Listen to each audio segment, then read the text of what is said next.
Ang dahilan kung bakit kayo nandito ngayon, walang iba kundi ang Diyos ang siyang tumawag sa inyo, ang may kapakanan, ang may plano, bakit kayo narito ngayon. Paano kami nagkakilala ni Carlo? Sa Facebook. Nag-try lang akong i-chat siya. Ilang araw, nag-reply. Tapos ayun, tuloy-tuloy na yung usapan namin. Hanggang sa tumagal ng buwan. Ilang buwan pa. Hanggang sa marami na siya nakwento sa akin, marami na rin nakwento sa kanya. Habang matagal na nagkaka-chat, siguro umabot din ng isang taon yun, ganyan. Doon na, naglakas loob ako na magkita kami. So, yun, nagdesisyon siya na kita tayo, try natin in person. Yan, tapos hanggang sa, eto na.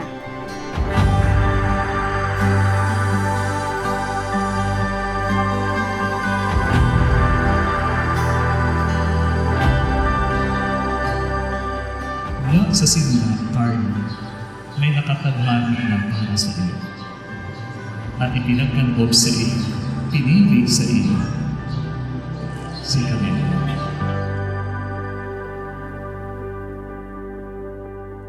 Ayun, para sa akin si Carlo, blessing siya. Kasi,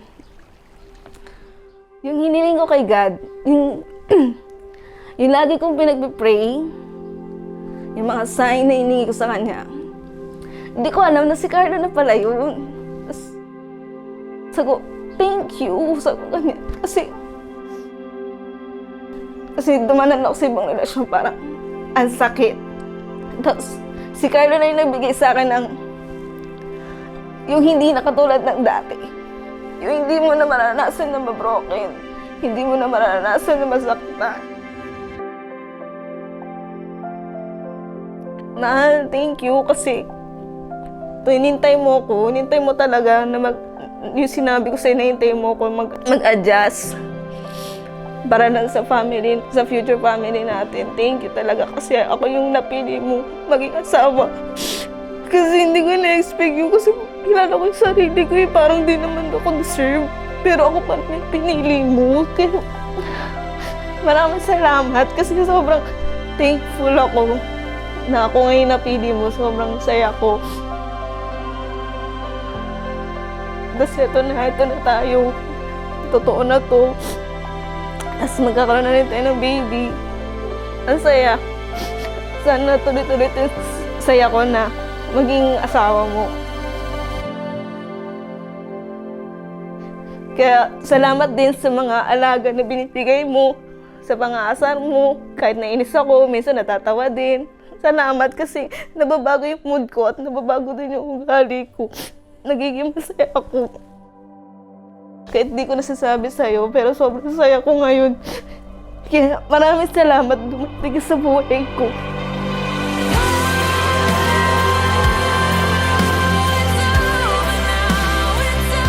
Sa'yo, mahal. Sana mo, mahal naman kita. Lagi akong mapasalamat sa'yo kasi lagi mo ko nire-respeto, lagi mo kong minamahal. Lahat ng ginagawa mo para maging masaya lang ako. Salamat. Ito lang yun. Kasi doon ko naranasan maging proud na nagkataon ako katulad mo.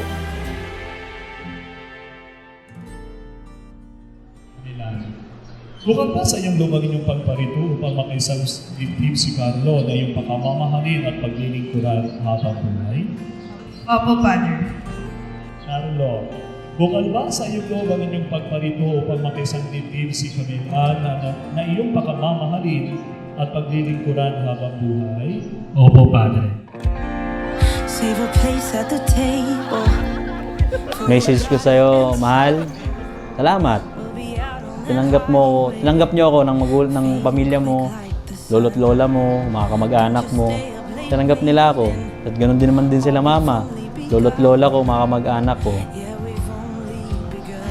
Yun lang, mahal. I love you.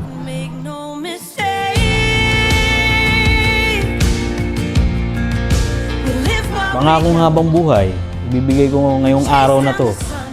Tandaan mo, wala na to, wala na piglasan to. We can die when we're done. Let's live while we're young. Live while we're young. Camila, kailan ba hindi kita pagtataksilan? Isuot mo at pakiingatan ang singsing na ito na siyang tanda ng aking pag-ibig at katapatan. Sa ngalan ng Ama at Anak, Espiritu Santo. Amen.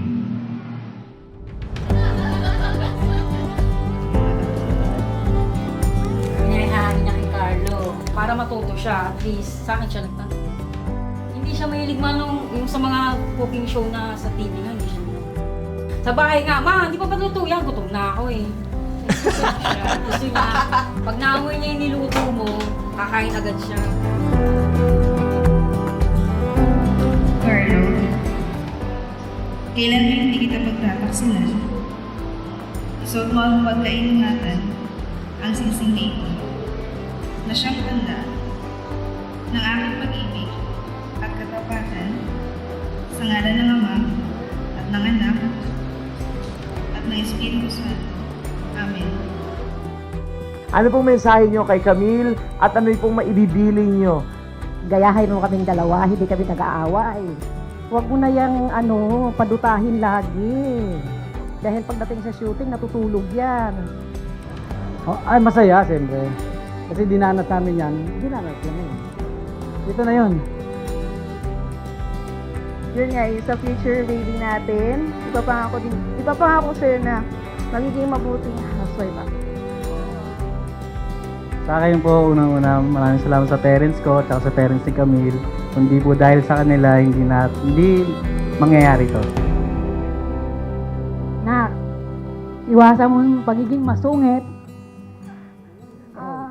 Huwag mong papagalitan si Carlo, mamahalin mo siya. Yun lang. Carlo, lagaan mo yan ako.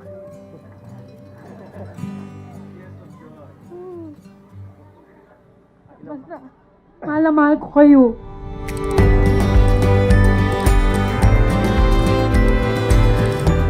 Ingatan ka, mamahalin ka.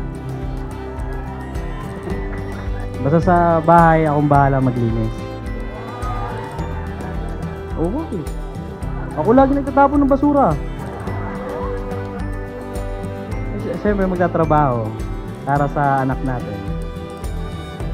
Tsaka mag-aaway tayo pero di magpapatulpo. Ate, masasabi ko lang, gawin mo yung part mo bilang isang asawa na alagaan mo ang iyong asawa, pagsilbihan mo, at mamahalin mo habang buhay.